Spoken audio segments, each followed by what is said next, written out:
Hello, and welcome to Appleton Engaged. I'm your host, Timber Smith, DEI coordinator for the City of Appleton. And I am Andy Anam, the communications manager for the City of Appleton. And Appleton Engaged is a podcast that explores the many people, organizations, and resources that make our community a great place to live, work, and play. So whether you're a longtime resident or just getting to know Appleton, join us as we learn more about our community together. That's right. Each week, we bring you insightful discussions about different organizations, and I cannot wait to learn about our new guest today. Oh, we got a great one today, that's for sure. And this week's guest is Leah Thibodeau, who is the Volunteer and Engagement Training Specialist for CASA of the Fox Cities. Hello, Leah. How's it going? Hello. This is so great to be here with both of you today. Thank you for this opportunity. Oh, thank you for giving us some time and sharing about CASA with our residents of Appleton. Yeah. Can you please tell us about yourself and your association with Appleton and the Fox Cities region? Sure. I am born and raised in Appleton. And so as a young adult, I stayed in Appleton primarily for family, really. And decades later, I stay in Appleton really for the richness of this community. Whatever mood you might be in, whatever you're looking for, you can find it in Appleton and the Fox Cities. If you want a dining experience, art, entertainment, natural resources, it's all here. And it's in Appleton that I learned really about volunteerism. This community is so strong in its value of service to others. So when I was like a preteen, I was already volunteering in Appleton, and I started as a candy striper. Mm-hmm. Anyone familiar with am I aging myself a little bit? The candy striper.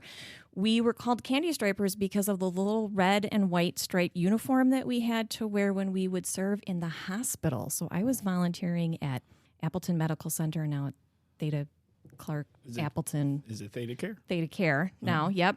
But I, as a volunteer at 11, 12 years old, I was going into patient rooms and helping to fill water bottles and bringing gifts. Or at one year that I did that, I even worked in the pharmacy. I can't imagine teenagers volunteering in pharmacies anymore these days. But went on, I served on a teen helpline and then as an adult advisor, volunteered through church and school and college and for my kids' schools, and really kind of absorbed that value of service that really just runs so strong through this community. We have such a strong nonprofit sector here too, with community volunteers who want to do their part in helping their neighbors. And so now as a professional, I have the honor and the privilege of serving people who are donating what I think is their most valuable asset, and that is their time. Agreed. And what a wonderful opportunity to do that with our wonderful volunteers over at CASA of the Fox Cities. Leah, can you please tell us about CASA of the Fox Cities? Sure. Well, the first thing is, what is CASA? Right. Yes. CASA stands for Court Appointed Special Advocate. At CASA of the Fox Cities, we train volunteers from the community to advocate in our local court system on behalf of children who have experienced abuse or neglect. That's heavy. Mm-hmm. It sounds like a lot. That's a lot. Doesn't it? Yes. But it sounds needed. It's unfortunate that it is needed, but it's good that we can be there when it is. And as heavy as it sounds, and as sometimes scary as that can sound, we really boil this down to a relatively simple, understandable process, right? We're going to do this by learning about the kids that we're going to serve. We're going to spend some time with them. We might hear from other adults that are in their lives. And in the process of doing those things, we might identify some unmet needs. And we're going to take all those observations and we are going to put those in a written report that we will share to the court on a regular basis so that the people who are charged with making really big decisions for these young people have the best objective, timely information, humanizing those young people, making them more than just a case number to the court. And we believe, in fact, we hear from our judges that that helps them make better, more timely decisions. Yes. Yes. Yeah. Is CASA is it a national program or is it just local here? Yeah, we are a local program of the National CASA GAL Association for Children. So we have the national level association. There is also a statewide association. And then each state will have its own legislative code that governs how it operates. And then in each state, you will have the individual local programs, and those individual programs will have agreements with the court systems that they serve. So in simple language, can you tell us about exactly what kind of challenges you see, or maybe giving an example of a case you have come across which really needs the advocacy that, there should be some empathy while adjudicating these cases from the court's perspective.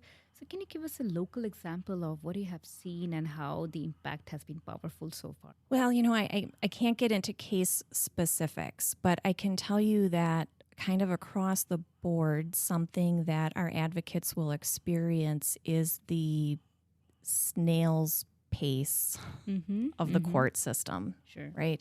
And that can be frustrating at times, and that frustration is something that as a community of people who are inherently helpers, it can be frustrating when the help doesn't seem to happen right away. But here's my response to that for our folks who are advocating or who might be thinking about advocating. As long as that process might feel for you, think about these kids.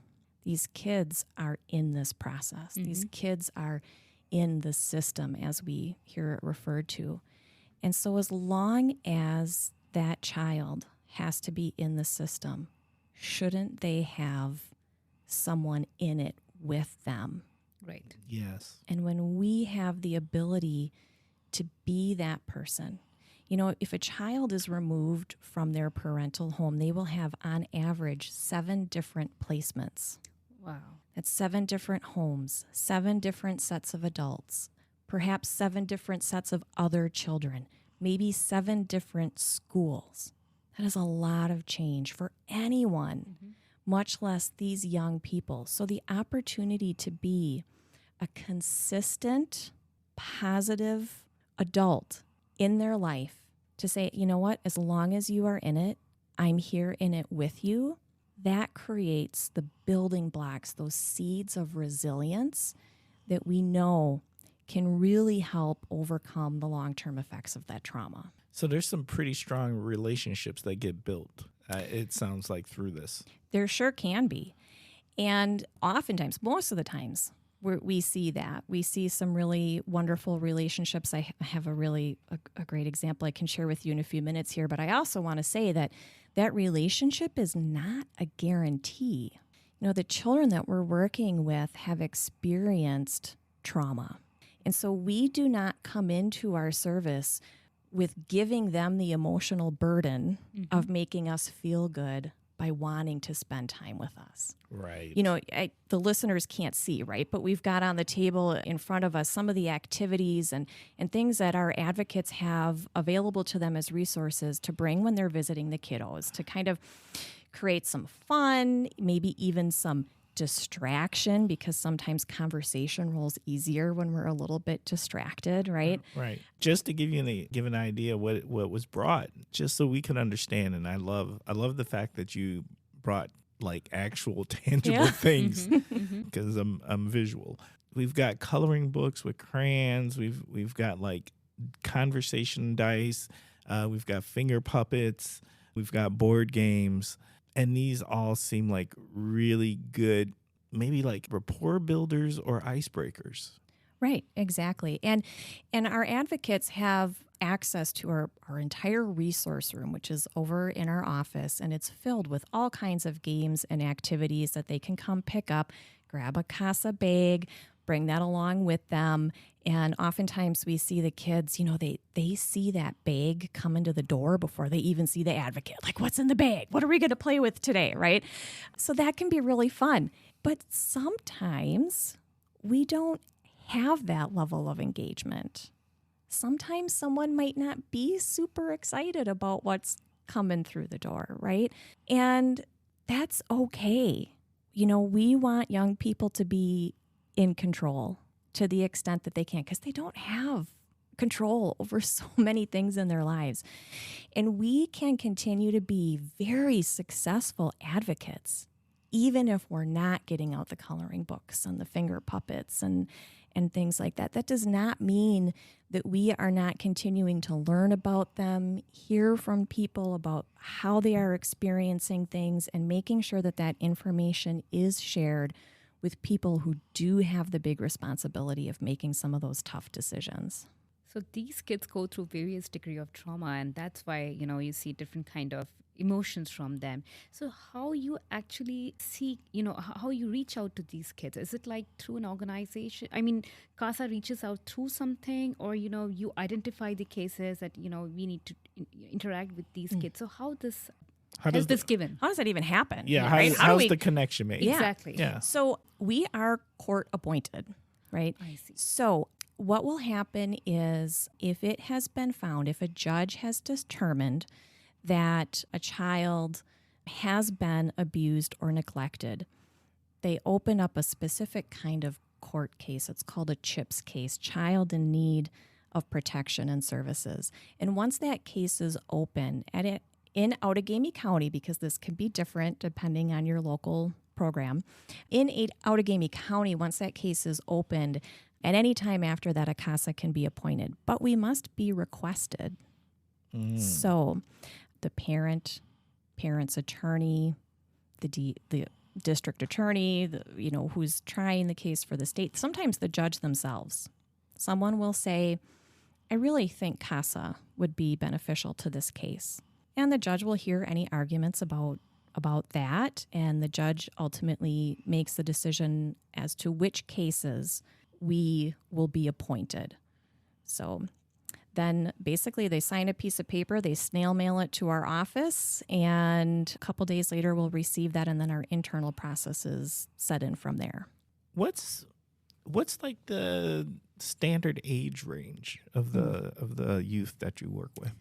Sure. We are working with youth anywhere from 1 all the way up to turning 18. Oh, wow. So we have the full spectrum of ages. And if you really look at it, if you try to cross-section it out, it's pretty even amongst the groups, 1 to 5, 5 to 12, and 12 and up. Okay. I think maybe a little bit more in that 5 to 12 range. Got it. Can you please share a narrative that'll help our listeners understand the work that CASA does? Well, I think of one story that I think, I don't know, I'm going to be honest, I don't know if it highlights really well what a CASA does, but I think it highlights very well the impact. Yes. Right? So we have an advocate who had been visiting one of the children for whom they advocate at daycare, as they often have. So our advocates can be visiting with their kiddos at home or wherever they happen to be placed, at school, daycare, out in the community. That can look like a lot of different things. But in this particular case, oftentimes there was visiting happening at daycare. And one day the advocate walked into the daycare, and the young person, ran up to the advocate and grabbed their arm and pulled them back over towards the door. And the advocate was like, well, where are we going? And the child was showing that there was this new display, a thing on the wall, and it was like an emotion board. So it had all these columns down the board of all the different emotions. And then each of the kiddos had a magnet with their picture on it. So the young person looked up at the advocate, grabbed their magnet, which was in the angry column, and moved it to the loved column. Wow. And I just think that that so perfectly represents the potential for the impact that we make in the lives of these young people that we serve. Absolutely. So tell me that how people can support the work of CASA. Like, are there any volunteering opportunities, or can they sign up for something and help you do the impactful work you're doing already? Yeah, definitely. There's definitely a need for advocates. We have more than 60 children right now that are on a wait list. So this is about 65 young people for whom a judge has determined the extra set of eyes and ears on these young people is really important. So definitely we need advocates for sure.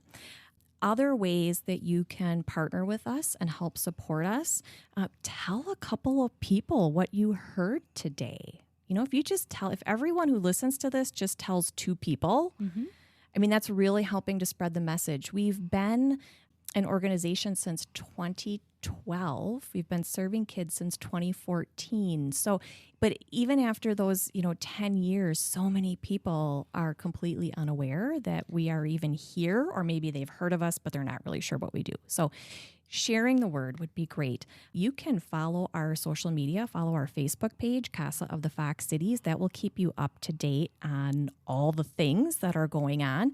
Check out our website, casafc.org, and especially watch that wish list, particularly as we head into November and early December, because we gift our CASA kiddos as an organization at their birthday and at the holiday time when it's deemed appropriate, right?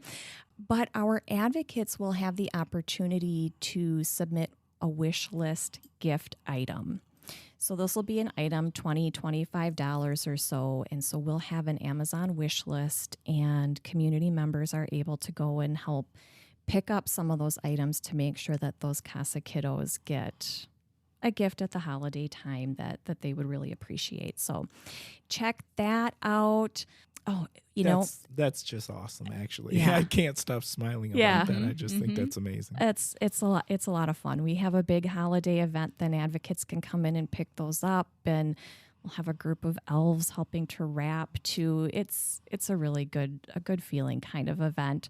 Oh, other ways that you can support us. I know I am forgetting things. Check out our website. We got the wish list.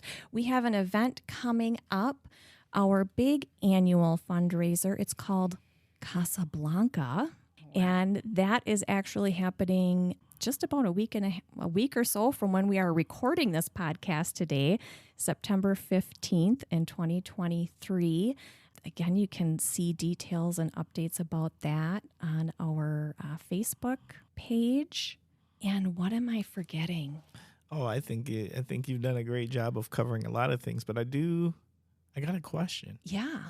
So to be an advocate, there has to be some training involved. That's what right? my question was. Yeah. Yeah. How do we do this? Yeah. What is it? Because I think a listener, I'm thinking, if I'm listening to this right now, I'm thinking I might want to do this. But what does that look like for me to be able to do this? Sure. And I will tell you, if you are a person who follows nonprofits and kind of has some volunteer experience, I'm going to tell you that our volunteer experience is very unique. We have just under 100 people of all the Fox Cities area who are advocates right now. We're kind of a big deal. We really are. And don't worry, you do not need to have any particular experience or background. I always say the good news is we will train you. The bad news is we will train you. So to be an advocate, you do have to be at least 21 years or older. We will do a criminal and child protection background check of our advocates as well. And then we will definitely train you. And what that's going to look like is about a little more than 30 hours worth of training that usually happens over about a 6-week period or so. So here's what I tell folks all the time. if you are wondering if this could be the right opportunity for you, all we need to do is take the next step. Absolutely, listeners, you have to sign up for this because I'm going to sign up for sure. So this is a very, very noble work to do, and creating an impact in a child's life is a big thing. Yeah. And Okay, Appleton Engaged listeners. I'm going to apologize right now because we just had a phone mishaps. And with our phone mishaps, that means if you know Appleton Engaged, we do not edit. We just stop and we restart. So guess what we did? We stopped, and here's our restart. gonna restart. Yep. No worries. So we're just gonna pick right up because she's on board, right? Yes. She's this could be for her. So I was just kind of mentioning that, taking the next step, learning a little bit more. There is no commitment to just reach out and learn a little bit more. I do information sessions relatively frequently. Those are remotely by Zoom, where I am going to fill you up with all of the information that I want you to know and that you deserve to have. If you're thinking about engaging in this way, and could this be the right opportunity for you, and is this the right time for you to embark on that particular journey? So it's all part of this process of continued discernment, and I'm just so honored that I have the opportunity to take that journey with folks. So That's powerful. yeah. How do people contact you? I know you kind of mentioned it earlier in another part, but how do people reach out after they've listened to this episode and they're ready and they're saying who and how? Sure. The easiest way to reach me really is by email, and that is Leah, Leah, at CASAFC.org. That's the easiest way to reach me. You can also give our office a call. That's 920-257-4733. Or just hop over to our website. That's CASAFC.org. Just, learn a little bit more about us there as well. Okay. And now, Leah, it's your opportunity to do shout outs. Do you have any shout outs? I just want to really recognize our volunteers for the work and the effort that they put into continually bettering themselves and continuing to learn and to grow into service, generally speaking. Our advocates do have a continuing education requirement. So we get to have opportunities to continue to learn together. We just did a session last night about mitigating risk for children affected by parental substance use disorder. And a big part of that training was really looking at the words that we use and how the words that we use can create stigma and how stigma can create barriers. And then in addition to that, how the words that we use can break down stigma and can lower barriers and bring more people into the table, build more trust, build more relationships. So to all of my volunteers who partake in that work and anyone in the community who is engaging in that kind of work, I thank you. You all truly make our community a better place. Agreed. Okay. It's that time. We're going to start wrapping up this episode. Appleton Engaged listeners, we just want to say thank you. Thank you for spending time with us. Thank you for listening. Thank you for giving us your minds for a little bit of time. We are a work in progress, so we are always letting you know. Please reach out to us and let us know how we're doing or how we can improve the show. Also, reach out to us if you'd like to be a guest, or reach out to us if you want to suggest a guest. And the best way to reach out to us is at diversity@appleton.org. Once again, that is diversity@appleton.org. And we have one more request for you listeners, and that is please subscribe to the podcast. Take a moment, just subscribe to the podcast, and also leave us a review. What this does is it helps our analytics improve, and we think we have something pretty special here, so it helps more listeners find this very special podcast. We hope you enjoyed this insightful conversation. Until next time, stay thoughtful, stay curious, and stay engaged.